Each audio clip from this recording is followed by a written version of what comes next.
لیکن میں نے دعائیں اس کے لیے بہت. جب اللہ نے میری مالی حالات اچھے کر دیا, بہت اچھے حالات ہیں, پھر میں نے اس کو یہ واقعہ سنایا. میں نے کہا آپ نے جو 12 سال پہلے میرے ساتھ تعاون کیا تھا نا, آپ کو نہیں پتا تھا آپ نے کتنی بڑی خدمت کی, لیکن میں نے اتنی دیر آپ کے لیے بیٹھ کے دعائیں مانگی, اتنا بڑا احسان کیا آپ نے میرے اوپر. میں نے کہا اس وقت میں نے اس لیے شو نہیں کیا کہ آپ سمجھتے پتہ نہیں یار یہ کیا چل رہا ہے مارکیٹ میں, سمجھتا ہے کہ نہیں سمجھتا ہے.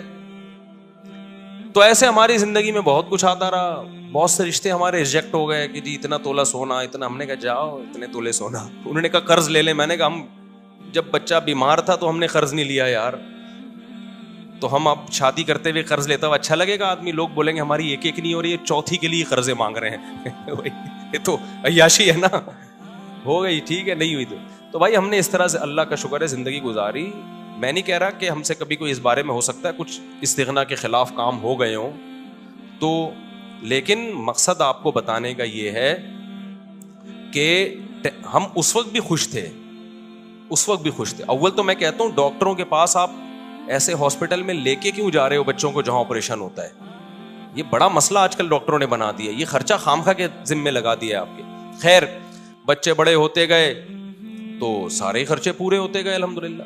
اب رپورٹ جو چل رہی ہے 15.16 کی رپورٹ چل رہی ہے, تو اب تک بھی سارے خرچے پورے ہو رہے ہیں. اور پھر چوتھی تو میری اب ہوئی ہے نا. لوگ کہتے ہیں اب تو مولوی صاحب ریوو میں گھوم رہے ہیں تو شادیاں تو ہوں گی. بھائی 3 جو تھیں وہ اس حالت میں تھوڑی تھیں.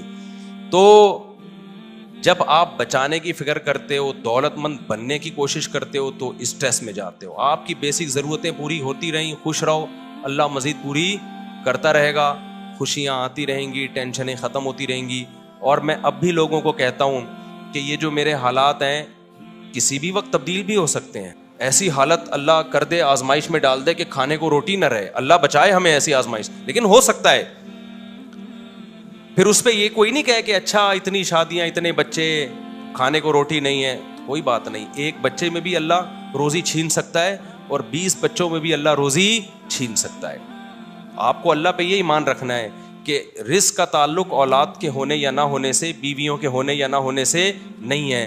ہم نے ایسے لوگ بھی دیکھے 4 بیویاں خوش ہیں, اور ایسے بھی دیکھیں ایک بیوی کو کھلانے کے پیسے نہیں ہیں, اور ایسے کنوارے بھی دیکھیں کہ شادی نہیں کرتے پیسہ بچانے کے لیے, پھر بھی دیوالیہ ہو گیا ان کا. تو اللہ اگر عذاب دینا چاہے گا, ایک بچے کو ٹینشن بنا دے گا, اس کے کھلانے کے پیسے نہیں ہوں گے, اور کھلانے پہ آئے گا تو درجنوں بچوں کو بھی لگژری لائف دے دو گے تم. تو کبھی نسل مت روکو یہ سوچ کے کہ میں کھلاؤں گا کہاں سے. یہ پیغام ہے جو میں نے دینے کے لیے نا اتنی لمبی کہانی سنائی ہے آپ کو. یہ سچی کہانی ہے, یہ جھوٹی کہانی نہیں ہے. سمجھتا ہے؟ چلو بھائی آگے بھی شادی, جس مسلمان کی شادی ہو رہی ہے وہ آگے. بہت دیر سے آئے یار, اپنی شادی میں لیٹ ہو رہے ہیں آپ. لڑکی والے لیٹ ہو گئے, چھوڑ کے چلے گئے. اچھا اچھا اچھا, تو آپ کو غصہ نہیں آیا لڑکی والوں پہ؟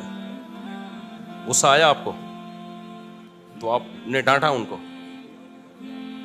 ابھی تو تھوڑی تمیز سے ڈانٹا ہوگا نا, کہاں ہو رہ گئے. شادی کے بعد پھر غصہ, شادی کے بعد پھر داماد دیکھو کیسا انجوائے کرتا ہے سسرالیوں کو ذلیل کر کے. شادی سے پہلے جو ہے نا جتنا بھی غصہ آ رہا ہو, بڑے آرام آرام سے سسرال پہ غصے کا اظہار ہوتا. آپ کے علاوہ کی بات کر رہا ہوں. اچھا بھائی, اویس صدیقی ول شبیر احمد صدیقی, مہر کی رقم ہے 50,000, دلہن کا نام فرح خان بنت محمد یعقوب خان. دلہن کے وکیل کون ہیں؟ مجھے تو لگ رہا ہے ابھی بھی نہیں آئے وہ. کہاں ہے بھائی دلہن کے وکیل؟ ان کا نام کیا ہے؟ ابے نام ہی نہیں لکھا دلہن کے وکیل کا. شادی کے بعد دوبارہ ایک دفعہ تھوڑا سا غصے کا اظہار, رخصتی ہونے دیں پھر دیکھ ان سے نمٹنا. پھر ابھی تھوڑا کنٹرول, رخصتی ہو جائے پھر دیکھو. کہاں ہے بھائی دلہن کے وکیل؟ آپ ہیں حضرت؟ آپ ہیں؟ آپ ہیں؟ آپ بتائیں کہ آپ نے مجھے اجازت دی 50,000 مہر میں فرح خان بنت محمد یعقوب خان کا نکاح اویس صدیقی ول شبیر احمد صدیقی سے کروں, اجازت ہے؟ چلو جی. الحمدللہ نحمدہ ونستعینہ ونستغفرہ ونؤمن بہ ونتوکل علیہ ونعوذ باللہ من شرور انفسنا ومن سیئات اعمالنا من یهده اللہ فلا مضل له ومن یضللہ فلا ہادی له ونشهد ان لا الہ الا اللہ وحدہ لا شریک له ونشهد أن سيدنا وحبيبنا وشفيعنا وسندنا محمدا عبده ورسوله صلى الله تعالى عليه وعلى آله وأصحابه وبارك وسلم تسليما كثيرا كثيرا. أما بعد فأعوذ بالله من الشيطان الرجيم. بسم الله الرحمن الرحيم. يا أيها الناس اتقوا ربكم الذي خلقكم من نفس واحدة وخلق منها زوجها وبث منهما رجالا كثيرا ونساء واتقوا الله الذي تساءلون به والأرحام إن الله كان عليكم رقيبا. وقال تعالى يا أيها الذين آمنوا اتقوا الله وقولوا قولا سديدا يصلح لكم أعمالكم ويغفر لكم ذنوبكم ومن يطع الله ورسوله فقد فاز فوزا عظيما.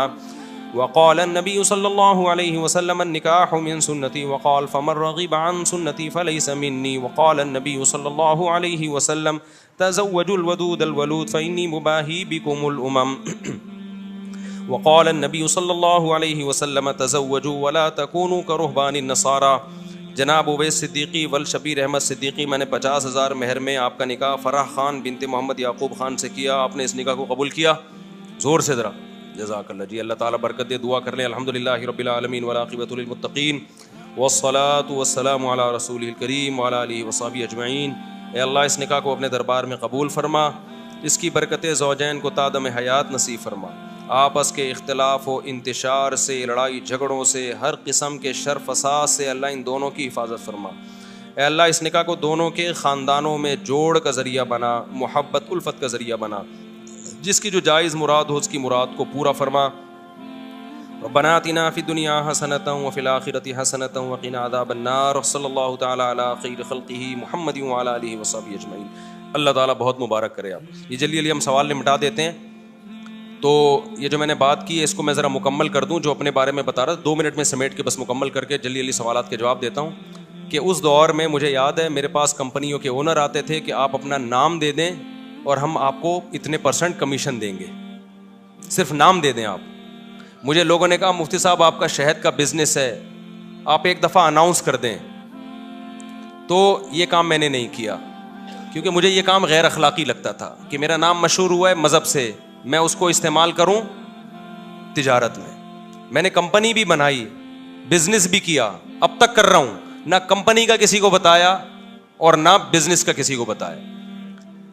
تو یہ میں اس لیے کہہ رہا ہوں، آج لوگ کہتے ہیں نا بہت یہ مولوی لوگ ایسے مولوی لوگ. آپ مولویوں میں اٹھ کے بیٹھ کے دیکھو گے نا کسی کے بارے میں 2-4 باتوں سے فوراً تبصرہ کر دینا ٹھیک نہیں ہوتا. جب تک کسی کے ساتھ رہو نہیں. ہم بار بار کہہ رہے ہیں ہم بہت نیک نہیں ہیں، لیکن جو پیسوں کی اور ان چیزوں کے الزامات ہمارے اوپر لگ رہے ہیں نا، اتنی تو صفائی میرے ذمہ بنتی ہے نا کہ میں دوں.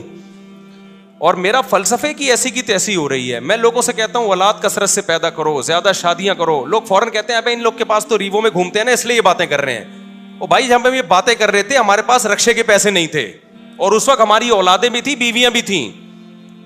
تو مجھے اس پہ غصہ آتا ہے کہ میری ساری جو 20 سال کی محنت ہے نا وہ لوگ 2 جملوں میں کیا کر دیتے ہیں، اڑا دیتے ہیں. تو پیسہ بھی اس میں اولاد کی کثرت میں پیسے کا کوئی دخل نہیں ہے. تبھی تو دیکھو جتنا پیسہ ہوگا 2 بچوں کے درمیان وقفہ اتنا ہی زیادہ ہوگا. تو یہ سوچ کی بات ہے. دل بڑا ہوگا تو اولاد زیادہ ہوگی، اللہ پہ توکل ہوگا. دل چھوٹا ہے تو بچے کم ہوں گے، اللہ پہ توکل نہیں ہوگا. اور جب اللہ پہ توکل نہیں ہے کروڑوں روپے میں بھی انسان ٹینشن میں ہوتا ہے. اور جب اللہ پہ توکل ہے تو کچھ بھی نہ ہو پھر بھی ٹینشن میں نہیں ہوتا. اس چیز کو سمجھنے کی ضرورت ہے. سمجھتے ہو؟ اچھا بھائی. اور یہ وہ ٹینشن ہے جو میں بار بار کہتا ہوں، اس ٹینشن میں تمہیں ثواب بالکل بھی نہیں مل رہا. اللہ کو غصہ آ رہا ہے کہ اتنی نعمتیں دی ہوئی ہیں. جب پیدا ہوا تھا کم بخت ماں کی چھاتیوں میں دودھ پیدا کر دیا، یہ بتانے کے لیے کہ میں تیری پیدائش سے غافل نہیں ہوں، مجھے سب پتا ہے کہ تجھے کیا ضرورت ہے. اتنی بڑی نشانی دیکھ کے بھی تو ٹینشن لیتا ہے کہ پتہ نہیں میرا کیا ہوگا. پھر اللہ کو غصہ آتا ہے اور اللہ کا غصہ آنا پھر بجائے. تو آپ کو ڈبل نقصان، ایک ٹینشن کا نقصان، ایک اللہ کے غضب کو دعوت دینے کا نقصان. تو اس لیے خوش رہا کرو. ٹینشن صرف ایک ہی پالو، آخرت میں بنے گا کیا. صحیح ہے نا. اچھا اس مضمون کو میں مکمل کرنے کے لیے کہہ دوں، بعض دفعہ طبعی طور پر کسی چھوٹے سے حادثے پہ ٹینشن ہوتی ہے. دیکھو ٹینشن کی 2 قسمیں ہیں، ایک عقلی اور ایک طبعی. اس کو سمجھنے کی ضرورت ہے. آپ کہہ سکتے ہو کسی بزرگ کو کوئی چھوٹی سی پریشانی آئی وہ پریشان ہو گئے. آپ کو ہم نے تو سنا ہے کہ بزرگوں کو تو پریشانی نہیں ہوتی، وہ تو آخرت ہی کی پریشانی لیتے ہیں، دنیا کی نہیں ہوتی. دیکھو وقتی اور عارضی طور پر انسان کو غم ہوتا ہے، اس کو کہتے ہیں طبعی غم. یہ انسان کے بس میں نہیں ہے. مثال کے طور پر آپ کے 6 بچے ہیں, ایک مر جائے تو غم تو ہوگا نا. اب اصولی طور پر تو آپ کو خوش ہونا چاہیے کہ 5 بچے ہوئے ہیں نا, ابھی بھی میں بے اولاد تو نہیں ہوں, اللہ نے اولادیں دی ہیں مجھے. لیکن وقتی طور پر غم ہوتا ہے, یہ طبعی غم ہوتا ہے, یہ برا نہیں ہے, یہ ہر انسان کو ہوتا ہے. برا غم وہ ہے جو عقل سے ہو. دنیا داروں کو جو آج غم ہو رہے ہیں نا, وہ یہ سمجھتے ہیں ہم اس غم میں برحق ہیں, یہ غم ہونا چاہیے. یعنی ان کی عقل کہہ رہی ہوتی تم ٹھیک غم زدہ ہونا چاہیے, یہ غلط ہے. عقل کہے کہ یہ غم بنتا نہیں ہے, اور طبیعت کہے بھائی میں مجبور ہوں اس لیے ہو رہا ہے, تو وہ تھوڑے بہت جلدی غم پہ قابو پا لیتا ہے انسان. ایک مثال سے بات سمجھاتا ہوں. دیکھو آپ کو ڈیفنس میں 2000 گز کا بنگلہ تھا, آپ کا لگژری لائف تھی, وہ بنگلہ چھن گیا, آپ 1000 گز کے بنگلے پر آ گئے. اصولی طور پر تو اب بھی خوش ہونا چاہیے نا یار, 1000 گز کا بھی تو کم نہیں ہے. لیکن دیندار آدمی کو بھی 1-2 دن کے لیے, 2-4 دن کے لیے وقتی طور پہ ٹینشن ہوگی. وہ ٹینشن اس کی ہوگی, وہ لگژری لائف میں تھوڑی سی کیا آ گئی ہے کمی, تو ظاہر ہے جب عادت چینج ہوتی ہے تھوڑا سا غم تو ہوتا ہے. لیکن عقل کہے گی بھائی غم کرنے کا ہے نہیں, تجھے ابھی بھی تو بہتوں سے اچھا ہے نا تو. وہ عقل کیا کرے گی, اس طبعی غم پہ قابو پا لے گی, 2-4 دن 6 دن میں ریلیکس ہو جائے گا. تو یہ طبعی غم وقتی طور پر یہ دینداروں کو بھی ہوتا ہے, یہ سب کو ہوتا ہے, یہ پیغمبروں کو بھی ہوتا تھا.